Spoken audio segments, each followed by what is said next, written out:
Hello friends, story teller में आपका स्वागत है। मृत्यु एक ऐसा सत्य है जिसे कोई जितना भी झुठलाए लेकिन ये बदला नहीं जा सकता। कहने का भाव है कि ये मौत एक कड़वा घूंट है जिसे ना चाहते हुए भी पीना ही पड़ता है। लेकिन कहते हैं कि ये कड़वा घूंट मिठास में बदल सकता है।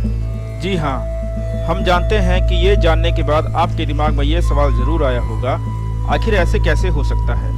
तो आपको बता दें कि ये सब हमारे यानी मनुष्य द्वारा किए गए कर्मों के ऊपर निर्भर होता है। शास्त्रों के अनुसार मनुष्य जो भी कर्म करता है, चाहे अच्छे चाहे बुरे, सबका लेखा जोखा उन्हें इसी जन्म में भुगतना पड़ता है। तो चलिए आज हम आपको बताते हैं कि गरुड़ पुराण में बताई गई उन सभी बातों के बारे में जिनसे आपको पता चल सकेगा कि मनुष्य द्वारा किए गए किस पाप की कौन से नरक में कौन सी सजा मिलती है। हिंदू धर्म ग्रंथों के अनुसार हमारे अच्छे कर्म ही हमें जीवन की कठिनाइयों से मुक्त करवाने में सक्षम होते हैं, तो वहीं हमारे बुरे कर्म मृत्यु के बाद भी हमारा साथ नहीं छोड़ते।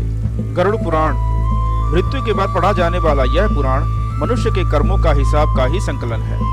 इसमें अलग अलग नरकों का जिक्र है जहां हमें अपने पापों की सजा मिलती है। तो आइए जानते हैं कौन से हैं वो नरक और कौन सी हैं वो गलतियां जिनकी हमें भयानक सजाएं मिलती हैं। अंधातम तस्रम नरक कहा जाता है कि यह नरक उन पति पत्नियों की आत्माओं के लिए है जो अपने पार्टनर को केवल लाभ या उपयोग की वस्तु समझते हैं। इस नरक में उनकी आत्माओं को सजा दी जाती है। यह सिलसिला बहुत तेज गति से चलता है। तमिश्रम नरक जो लोग दूसरों की संपत्ति हड़पते हैं, उनकी आत्माओं को बंदी बनाकर यमराज द्वारा तमिश्रम नरक में फेंका जाता है और यहाँ उन्हें तब तक मारा जाता है जब तक कि वो बेहोश ना हो जाएं। दोबारा होश में आने के बाद फिर से उन्हें इसी तरह लहूलुहान किया जाता है। शास्त्रों के अनुसार यह सिलसिला तब तक चलता है जब तक कि सजा का समय समाप्त ना हो जाए। कुंभी पाकम नरक इस नरक में शिकारी लोगों यानी उन लोगों की आत्माओं को जो अपने शौक के लिए जानवरों की हत्या करते हैं, यहाँ उनके इस कर्म की सजा में उन्हें खौलते तेल में उबाला जाता है।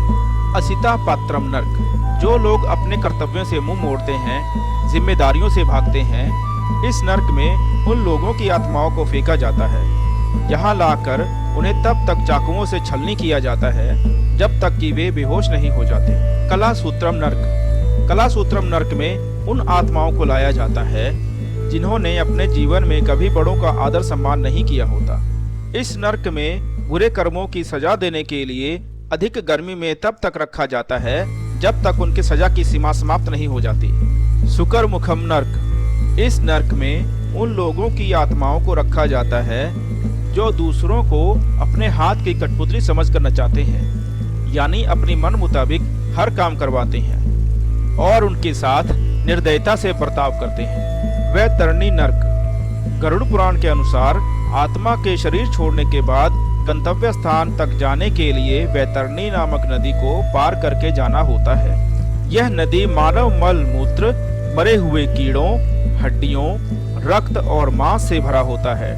कहा जाता है जिन लोगों के पाप अतुलनीय हो, जिन्होंने पूरी जिंदगी अपनी शक्तियों का गलत प्रयोग किया हो और दूसरों का दमन किया हो, उन्हें मरने के बाद इसी नदी के घाटों पर जीवन जीना होता है। तप्त मूर्ति नरक जो लोग अपने जीवन में हीरे जवाहरातों, सोने आदि जैसे बहुमूल्य रत्नों की चोरी करते हैं, उनकी आत्माओं को सजा देने के लिए आग के इस नरक में रखा जाता है। यह नरक आग से जलता रहता है। पुयोडकम नरक शास्त्रों में किए गए पुयोडकम नरक के वर्णन के अनुसार यह नरक एक प्रकार का कुआं होता है जो मानव मल मूत्र, रक्त और अन्य घृणित वस्तुओं से भरा होता है। यहाँ उन लोगों की आत्माओं को लाया जाता है जो विवाह किए बिना दूसरी महिलाओं के साथ शारीरिक संबंध बनाते हैं और उन्हें धोखा देते हैं।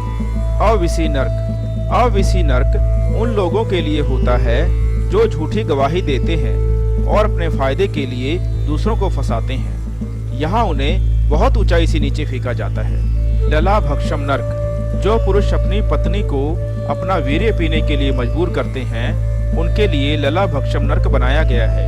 यह कुआं वीर्य से भरा होता है। यहाँ आने वाली आत्माओं को तब तक इस कुएं में रखा जाता है जब तक कि सजा की सीमा समाप्त नहीं हो जाती।